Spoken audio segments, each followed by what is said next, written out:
De fleste kender ham som Terminator fra filmen af samme navn. Så blev han politiker i USA og omdøbt i folkemunde til Governator. I dag var eks-guvernøren og superstjernen i København og tiltrække sig en enorm opmærksomhed. En opmærksomhed, der skal bruges til fordel for miljøet. Arnold Schwarzenegger er simpelthen blevet The Environator. The Terminator var kendt for at sige, I'll be back. I dag lød det lidt anderledes. It's wonderful to be back. Forhenværende bodybuilder, filmstjerne og guvernør, det er det, han er kendt for. Men i dag er det ikke The Terminator, der er på vej op ad trappen i Det Kongelige Teater. Det er miljøforkæmperen Arnold Schwarzenegger. Thank you very much. Det handler om uddelingen af en miljøpris. I think it's very important award because it really inspires people to thrive towards that and to win this award because it's kind of basically like the Oscar in films. Not that I would know what it is like because I never got one, but I mean, but it is something like that. Og når man ser ud over salen, så skulle man da også tro, det var en filmstatuette, der skulle overrækkes. I dag drysser Schwarzenegger The Terminator støv over miljøet. So what I try to do always is use the celebrity status for something positive and something good that helps everybody rather than just helping myself. 1 time fik den grønne dagsorden lov til at sole sig i Schwarzeneggers lys. Næste punkt er dem her.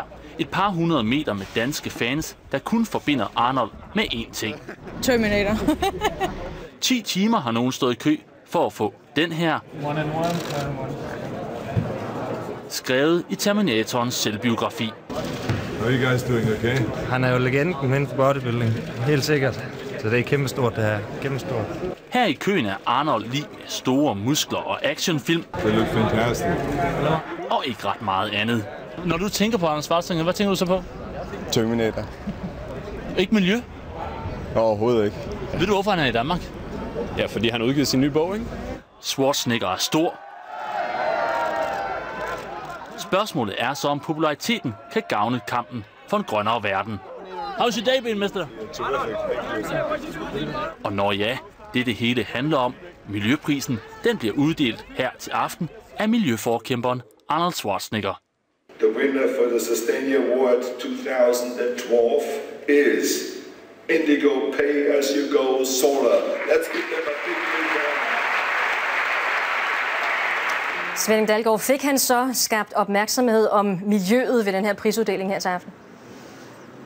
Han fik i hvert fald skabt enorm opmærksomhed om sig selv. Der var ingen tvivl om, at The Governator eller The Terminator, eller hvad han hedder lige for tiden, var hovedpersonen her i Det Kongelige Teater, hvor han for første gang i sit liv, den amerikanske skuespiller for første gang i sit liv, stod på scenen her på Gamle Scene. Han nåede også at sige, at her det var ligesom at uddele Oscars, og han nåede lige at omtale den danske klimakommissær i EU, Connie Hedegaard, med ordene I love this woman, she is fantastic. Og sådan gik det hele vejen igen, men han fik selvfølgelig også uddelt en pris. Svend, vi ser billeder af det lige nu, og vi nåede også lige at sige det i slutningen af indslaget. Hvem var det egentlig, der vandt prisen? Det var et britisk firma, som laver solceller til afrikanere, til fattige afrikanere i hytter ude i Kenya og i Sydsudan og andre lande i Østafrika og i slumbyerne omkring Nairobi, hvor man kan få strøm i 8 timer hver eneste dag for sølle 1 krone om dagen. Det betyder, at folk de er fri for at have deres petroleumslamper og forureninger i hytten, og dermed så har man altså gjort en virkelig forskel for deres liv i de fattigste dele af Afrika. Og det hørte vi også mere om fra prisvinderen her i eftermiddag.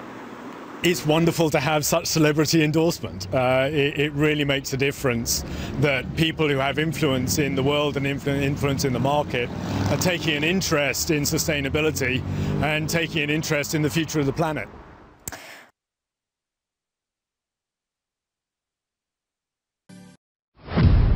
If my life was a movie, no one would believe it.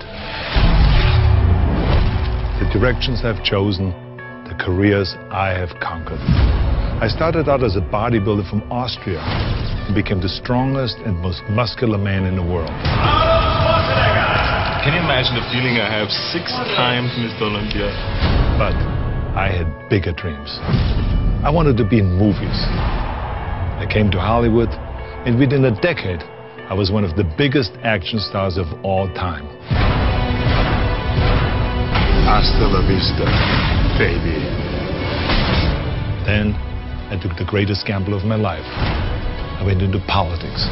Became governor of one of the largest economies in the world. I'm going to run for governor of the state. I solemnly swear I will support and defend the Constitution of the United States. I went from being the Terminator to being the Governator. But this story, you know. So are you ready for the story? You don't.